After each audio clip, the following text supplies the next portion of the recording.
Soal nomor 39 itu berkaitan dengan ekonomi makro ya, ditanyakan stagflasi itu terjadi pada saat apa sih? Nah, stagflasi itu kita mesti tahu definisi dari stagflasi ya. Definisi dari stagflasi adalah terjadi pergeseran kurva agregat supply ke sebelah kiri seperti itu. Nah, kita bisa lihat di sini ada kurvanya ya. Ketika agregat demand tidak berubah, namun agregat supply-nya bergeser ke sebelah kiri, maka yang terjadi apa? Terdapat perubahan keseimbangan. Ya. Dan kita bisa melihat, kita jangan lihat dulu long run agregat supply ya. Kita lihatnya short term agregat supply-nya. Kita bisa lihat ketika agregat supply bergeser ke kiri, agregat demand-nya tidak berubah, maka harga barang akan mengalami kenaikan dan output itu akan mengalami penurunan.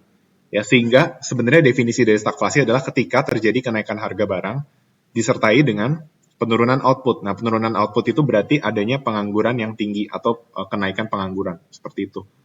Tetapi kalau itu lihatnya dari short term agregat supply karena hal-hal seperti ini berkaitan dengan fluktuasi ekonomi. Kita udah belajar kalau ekonomi makro itu fluktuasi ekonomi itu terjadi di jangka pendek seperti itu.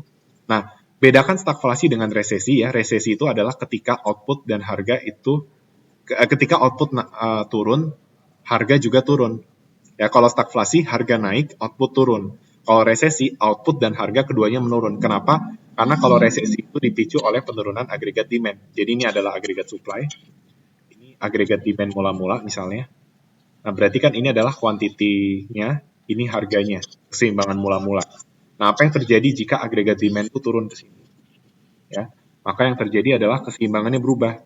Nah, tapi keseimbangannya bukan kenaikan harga, tapi penurunan harga disertai dengan penurunan kuantitas. Nah, kita udah pernah mendengar ya, misalnya ketika ada suatu negara mengalami resesi atau dunia itu mengalami resesi, tetapi jarang kita dengar peristiwa stagflasi meskipun kita pernah mengalami. Nah, tapi kalau kita kaitkan pandemi COVID-19 dengan hal ini, sebenarnya kita sering kali menyebutnya resesi seperti itu.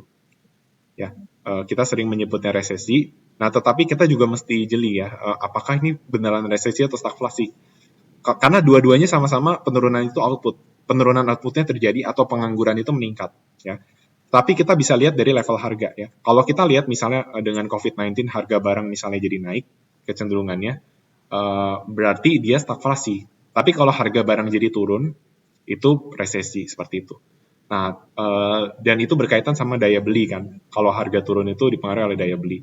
Nah, kalau ya harga-harga yang turun itu karena daya beli menurun. Nah, tapi kalau harga yang meningkat pada stagflasi itu terjadi karena agregat supply bergeser ke kiri. Lagi-lagi, apa yang menyebabkan kurva supply bergeser ke kiri? Nah, kurva supply itu kan dibentuk dari fungsi biaya produksi. Nah, berarti stagflasi itu bisa terjadi karena adanya peningkatan biaya produksi secara keseluruhan di satu negara. Ya, misalnya biaya inputnya jadi ada kelangkaan gitu ya, dan itu menyebabkan harga-harga barang naik, ya harga-harga komoditas naik. Oke, jadi bedakan antara stagflasi dengan resesi ya. Stagflasi itu harga barang naik, output turun. Nah, penurunan output itu adalah peningkatan pengangguran atau tingkat penganggurannya tinggi seperti itu.